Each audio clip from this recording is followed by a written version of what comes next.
They turned my dream vacation into a daycare for her kids, so I turned their plan into a ghost story starring me. Growing up in a seemingly ordinary suburban home in Massachusetts, Elizabeth always felt like the invisible child. Despite her many accomplishments, they were never enough to take the spotlight from her older sister, Kate, the family's golden child. Every wall in their house was a tribute to Kate's achievements, from her academic successes to her extracurricular triumphs. Elizabeth's 10th birthday was forgotten, not because her family was busy, but because they were preoccupied with Kate's college interviews.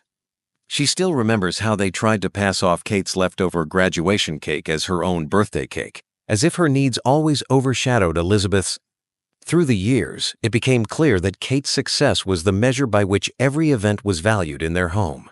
Elizabeth's own wins were often disregarded, her accolades fading in the shadow of Kate's perfection. Even her personal belongings, hand-me-down clothes, outdated school supplies stood as constant reminders that her needs were secondary. Her parents' financial choices mirrored this, investing heavily in Kate's future while telling Elizabeth to make do with less. This imbalance hurt deeply. As Elizabeth watched her parents pour money into Kate's piano lessons, she was left with borrowed library books and a sense of inadequacy that would shape her adult life. Her efforts to gain validation were met with a simple, "That's nice, dear," followed by more attention to Kate.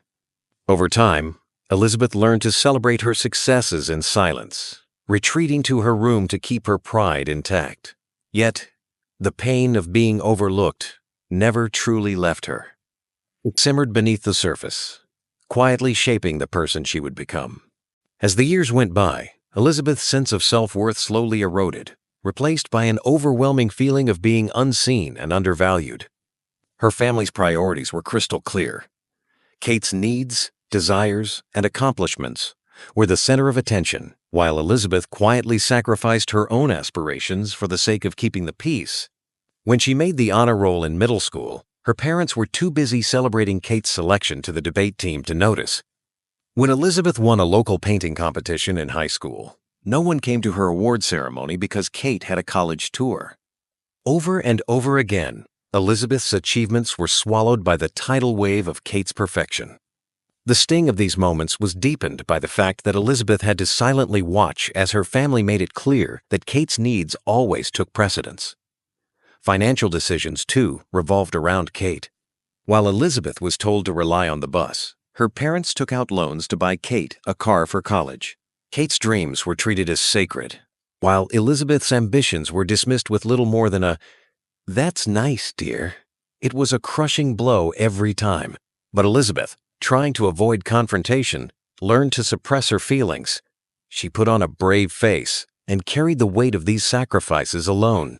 The frustration built up inside her like a pressure cooker, never having an outlet, until it manifested in a quiet, steady resentment.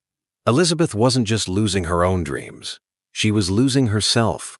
She had become a shadow in her own family, existing only to fulfill the needs of others while her own needs went ignored. It was as though she was invisible, and that hurt more than she could put into words. She sat on her balcony, overlooking the serene ocean, the sun dipping below the horizon. As the night air settled around her, she let the messages pile up, unread. She had no intention of responding. Her heart pounded as she realized that, for the first time in her life, she wasn't going to rush back to fix things for everyone else. This was her moment to reclaim control. As she scrolled through her phone, a sudden sense of power surged through her. Each message that pinged in signaled a demand, but also her victory. "You've crossed a line," her mother's final message read. But Elizabeth felt no remorse. She wasn't the one who had crossed a line. The line had been drawn by years of neglect, years of self-sacrifice. Now she had drawn a new linear line that no one, not even her family, would cross again. She was done being the fallback, the ever-available support. This was her time. Returning from the trip wasn't an end, it was a beginning. Elizabeth didn't go straight home. Instead, she checked into a hotel for 2 nights to prepare herself for what came next.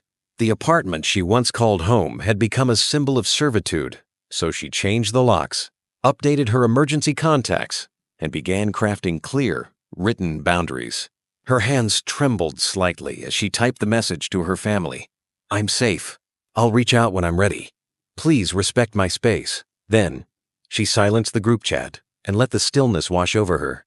The next morning, sunlight streamed into the hotel room, and for the first time in years, she didn't wake to a screaming child, a demanding phone call, or the guilt of letting someone down.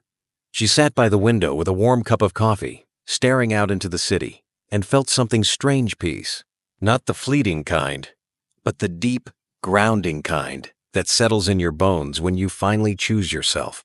When she eventually moved into her new apartment, small, cozy unit in a quiet neighborhood, she hung a framed quote above her desk. Sometimes the bravest thing you can do is set yourself free. That space, filled with soft light, books, and the scent of lavender, became her sanctuary. There were no crying toddlers, no sudden knocks from Kate, no buzzing intercoms, just her. And in that silence, Elizabeth began to heal not from one event, but from a lifetime of being made to feel like she didn't matter. She did now. The breaking point came unexpectedly. Elizabeth had always been the dependable daughter, the one who put others first without hesitation. But something within her had finally snapped. The endless cycle of sacrifice had reached its limit. She had been the family's rock, the one who always came through, even when her own needs went unmet. But when Kate had twins and the demands on Elizabeth's time escalated, it became too much. The weekends turned into endless babysitting sessions, first a few hours, then whole afternoons, then entire weekends. The twins, adorable but exhausting, transformed her small apartment into a chaotic mess. Elizabeth's life was no longer her own.